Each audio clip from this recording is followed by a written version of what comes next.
طلاق کا حق۔ اسلام نے طلاق کا حق صرف مرد کو دیا ہے۔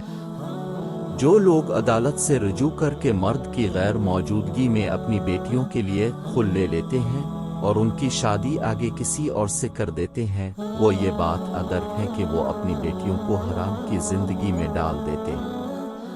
حج کون ہوتا ہے اللہ کے فیصلے کو چیلنج کرنے والا؟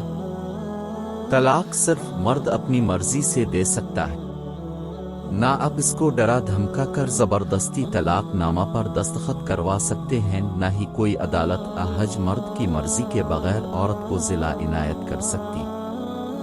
جب تک مرد کی دل سے مرضی نہیں ہوگی تب تک طلاق واقع نہیں ہو سکتی۔